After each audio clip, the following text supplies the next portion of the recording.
Hi friends, AK64 படத்தை அப்டேட்டுக்கு தான் நம்ம AK ஃபேன்ஸ் எல்லாம் செம்ம வெயிட்டிங்ல இருக்காங்க.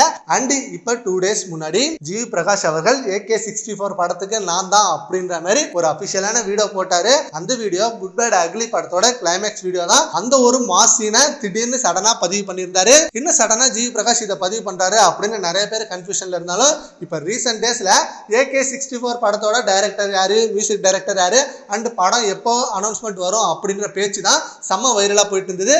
சோ இதுக்கு ஏத்த மாதிரி ஜிவி பிரகாஷ் போட்ட போஸ்ட வச்சு AK64 படத்துக்கு ஜிவி பிரகாஷ் தான் மியூசிக் அப்படின்றத கன்ஃபார்ம் பண்ணிருக்காரு அப்படின்னு இப்ப நியூஸ் செம்மையா வந்துட்டே இருக்கு.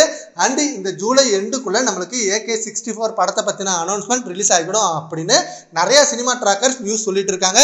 இது எல்லாம் அபிஷியலா வந்தா இன்னும் ஹாப்பியா இருக்கும். ஏன்னா குட் பேட் அக்லி படத்தோட மிகப்பெரிய வெற்றிக்கு அப்புறம் நம்ம AK ஃபேன்ஸ் வெயிட் பண்றது AK64க்காக தான். Again good bad ugly combo தான் AK64 அப்படின்னு நியூஸ் வந்ததுனால ஓகே, இன்னொரு பிளாக் பஸ்டர் வெயிட் பண்ணிட்டு இருக்கு, இன்னொரு ஃபேன் பாய் சம்பவம் வெயிட் பண்ணிட்டு இருக்கு அப்படின்னு நம்ம AK ஃபேன்ஸ் கிட்ட செம்ம எதிர்பார்ப்புகள் அதிகமாகவே இருக்கு. அண்ட் இந்த காம்போ மட்டும் உறுதியாயிட்டா கண்டிப்பா செம்மையான படம் ஒண்ணு வெளிவரும். அண்ட் ஜிவி பிரகாஷ் சொன்னது மட்டும் இல்லாம ஆல்ரெடி AK64 படத்துக்கு அனிருத் தான் music director. Adhik Ravichandran already pre production ஒர்க்கை ஸ்டார்ட் பண்ணிட்டாரு.